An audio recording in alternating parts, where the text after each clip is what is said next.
গল্প শোনান তো। কোন খান গল্প জাহান শুনবা? খান জাহানা সাহেবের গল্প। ও বাবা খানজাহানের গল্প জি। শোনো। খানজাহান আলী সাহেব উনি একজন বড় পীর, কিন্তু উনার জীবন কাহিনী তো সব জানি না, তবে মাজারের পাশে বাড়ি, আব্বা মার কাছে শুনেছি, তার বেশ কিছু কথা শুনেছি। খানজাহান আলী সাহেব উনি ওনার আম্মা নাকি চিটাগাং কোন বাড়ি চাকরানির কাজ করতেন। তা সবে বরাতের রাত্রে খানজাহান আলী সাহেবের মা ওই বাড়ি তো কাজ করে, তাই ওনারে নিয়ে, উনি ছোট ছিল, নিয়ে ওই বাড়ি কাজকাম করত। কিন্তু সবে বরাতের রাত সবাই ইবাদত করে, শুনেছি গাছপালা পশু পক্ষী যা কিছু আছে ওই দিন নাকি সবাই আল্লাহর দরবারে সিজদা দেয়। কিন্তু খানজাহান আলী সাহেব উনি কিন্তু ওই দিন ঘুমাননি, না ঘুমায় উনি ওনার মার সাথে সাথে ওই ইবাদত করতেছে, আর উনি ওনার মার পাশে বসে বসে ওই ইবাদত দেখতেছে। দেখতে দেখতে দেখে যে একদিন ওই গাছপালা সব কিছু সিজদা দিছে। যেই সিজদা দিছে উনিও সাথে সাথে সিজদা দিছে। ওই সিজদার সাথে সাথে উনি খানজাহান আলী সাহেব নাকি আউলিয়া হয়ে গেলেন। তা খানজাহান আলী সাহেব বাগেরহাটে এসে স্থান নিল। বাগেরহাটে এসে স্থান নিলে সে এক বিরাট কাহিনী। রণ বিজয়পুর নাম যাত্রাপুর থেকে উনি রণ যাত্রা করে। ওখানে এক ঠাকুর থাকতো, আগে তো হিন্দুদের প্রচলনা ছিল, এক ঠাকুর থাকতো। কিন্তু ঠাকুরের এলাকায় জাতি হলি খানজাহান আলী সাহেব বললো যে শোনো, তুমি আমার এলাকায় তুমি আসতে পারবে না। খানজাহান আলী সাহেব বললেন যে শোনো, আমি যে সময় আসছি সে সময় আমি এই এলাকা আমার। ঠাকুর বলল যে না, তা হবে না, ঠাকুর তো আমি এখান থেকে যাব না। কিন্তু উনি চিন্তা করলো যে তাই, তা হ, তা আপনার ওখানে যাইতে হলে কি করতে হবে, তাই আমার সাথে যুদ্ধ করে আসতে হবে। তো যাত্রাপুরীর নাম হয়তো আপনারা শুনেছেন, বাগেরহাট যাত্রাপুর। যাত্রাপুর মানে ওইখান থেকে উনি ওনার লোকজন সৈন্য সামন্ত যা কিছু ছিল তাই নিয়ে ওখান থেকে উনি যাত্রা করেন। সেই জন্য ওই যাত্রাপুরীর নাম, কিন্তু ওই যাত্রার থেকে যাত্রাপুরী নাম হয়। উনি ওইখান থেকে ওনাদের সঙ্গে আর কি যুদ্ধ করতে করতে যায়। তারপর আপনারা শুনছেন বাগেরহাট রণ বিজয়পুর, রণ বলতে যুদ্ধ। ওইখানে যে খানজাহান আলী সাহেব বিজয় হন, এই জন্য ওই জায়গাটার নাম রাখছে রণ বিজয়পুর। ওনার সঙ্গে জিন্দা পীর ছিলেন, ঠান্ডা পীর ছিলেন, তাদের মাজারও ওই মাজারের পাশাপাশি আছে। উনি যে ওখানে খানজাহান আলী সাহেবের যেখানে মাজার, ওখানে উনি যে আস্থানা করলেন, আস্থানা করে উনি আসার পথে 360টা দিঘি কাটিয়ে আসেন। আর উনি যেখানে ঘুমায় আসেন সেখানে একটা দিঘি কাটলেন। তা চিন্তা করলো যে 360টা দিঘি যে সময় আমি কাটেছি, এই দিঘিটা 360 বিঘে নিয়ে উনি একটা দিঘি খনন করেন। সেই দিঘির ভিতর অত্যন্ত বলবান দুটো জন্তু উনি রেখে গেলেন পুষে, যার নাম ছিল ধলাপাট আর কালাপাট। আপনারা নাম শুনেছেন যে কুমিরের ধলাপাট আর কালাপাট নামের দুটো কুমির।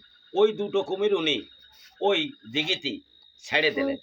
ওই দিঘিতে ওরা থাকে, মাছ খায়, মানুষ মুরগি দেয়, ছাগল দেয়, এইগুলো ওরা খায়। জনগণে ডাকলে তারা কাছাকাছি আসে জনগণের সামনে সিঁড়ির পাশে এসে বাসলে ওই খাবার দিলে তারা খাবারটা নিয়ে যায়। এইভাবে দিঘির পানি উনি ফোড়ে রেখে গেলেন। কিন্তু একটা দিন এক সময় ওই দিঘিতে জাল ফেলা নিষেধ ছিল। হঠাৎ করে একদিন ওই দিঘিতে একজন মাছ মারার জন্য যে জাল ফেলল, জাল ফেলার পরে ওই দিঘির পানি সব পচে গেল। যে সময় পচে গেল সে সময় সবাই চিন্তা করতে লাগলো উনি তো মারা গেলেন।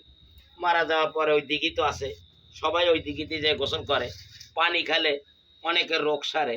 গোসল করে আসলে যে নিয়াত করে গোসল করে আল্লাহ তার নিয়াত পূরণ করে, ঠিক আছে, আল্লাহ তার নিয়ত পূরণ করে। কিন্তু ওই যে দিঘিতে জাল বা নিষেধ ছিল, যেই জাল ভালো ওই দিঘির পানি পচে গেল। পচে গেলে সবাই চিন্তা করতে লাগলো খানজাহান আলী সাহেব তো মরে গেছে, যে ব্যাপার কি, দিঘির পানি পচলো কেন? পরে চিন্তা করে বললো যে তো অমুক জাল খাওয়া দিল, আর জাল খাওয়ানো তো নিষেধ, তাই দিঘির পানি পচে গেল। ওইখানে যারা মাজারে থাকতো তারা আল্লাহ আল্লাহ করতে করতে যত লোক যায় সবাই আল্লাহ আল্লাহ ধ্যান জ্ঞান করতে করতে তারপর ওই দিঘির পানি আবার ভালো হয়ে গেল। এখনো 25শে অগ্রহায়ণের দিন প্রত্যেক বছর 25শে অগ্রহায়ণ যেদিন আসে ওই দিন ওই মাজারটা ধোয়া হয়। ওই দিন কিন্তু ওখানে উরুজ হয়। সেই উরুজে হাজার হাজার লোক বললে ভুল হবে, লাখ লাখ লোক ওখানে আসে, খায়, যায়। কোনো অর্থ নেই, পয়সা নেই, কিচ্ছুই লাগে না। ওই ড্যাগ রান্না হচ্ছে, বসায় দিচ্ছে, লোকজনে খাচ্ছে, দিঘিতে গোসল করতেছে, হাজারে হাজার লোক গোসল করতেছে। প্রত্যেকটা পূর্ণিমায় খানজাহান আলী মাজারে একটা মেলা হয়। মেলা বলতে অনেক লোকজন সেখানে সমাগম হয় এবং এখনো পর্যন্ত সেই মাজার সেই অবস্থাতেই আছে। এখনো পর্যন্ত লোকজন আসে পূর্ণিমার সময়। অনেক ফকিররা দূর দূরান্ত থেকে, বিদেশ থেকেও আসে এই মাজার দেখতে, মাজার দেখে। ওনার সাথে সাথে পাশাপাশি উনি আর একটা দিঘি কাটলেন। সেই দিঘিটার নাম দিল ঘোড়া দিঘি। অর্থাৎ ঘোড়ায় একটা দড়ি, যত পথ ঘুরিয়ে আসতে পারে অত পথ এই দিঘিটা কাটা হয়। এই জন্য এই দিঘিটার নাম দেওয়া হয়েছে ঘোড়া দিঘি। যেখানে আপনারা টাকার পরও দেখছেন, বিভিন্ন জায়গায় ছবি দেখছেন 60 গম্বুজ মসজিদ, সেই 60 গম্বুজের মসজিদের পাশে কিন্তু এই দিঘিটা রাখা হয়। এই দিঘিটার নাম দেওয়া হয় ঘোড়া দিঘি। ঘোড়া দিঘি কেন?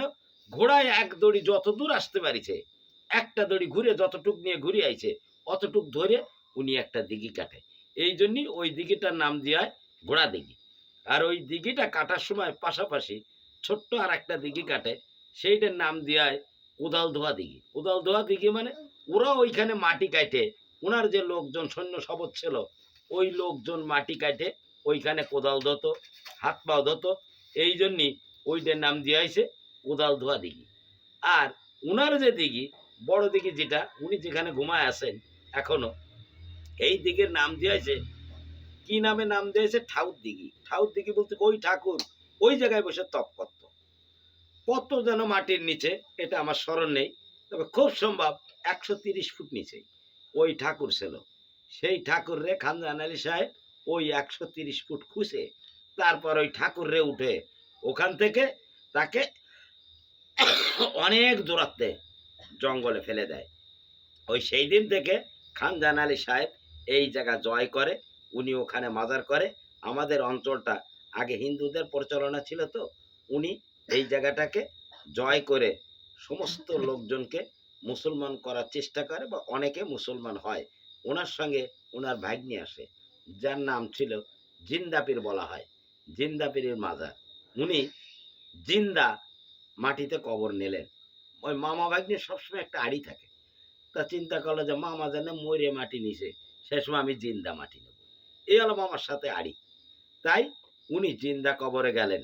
আর সেই অবস্থায় জিন্দা কবরে মাটি ছুটি দেওয়া হলো। এই জন্যই সেই কবরটার নাম এখনো পর্যন্ত জিন্দা পীরের মাজার। সেই জিন্দা পীরের মাজার অনেক লোক যায়। ওখানে একটা পাথর আছে, পাথরে পানি দুধ কিছুই খায় না, কিন্তু ওই যে পাথরটা, ওই পাথরটা এখনো পর্যন্ত আজ পর্যন্ত দুধ দিলে দুধ খায়। তাই এই পাথরটার নাম দেওয়া হয়েছে জিন্দা পাথর। সবাইকে ধন্যবাদ। যদি আপনাদের পছন্দ হয় লাইক দিবেন, কমেন্ট করবেন। ধন্যবাদ সবাইকে।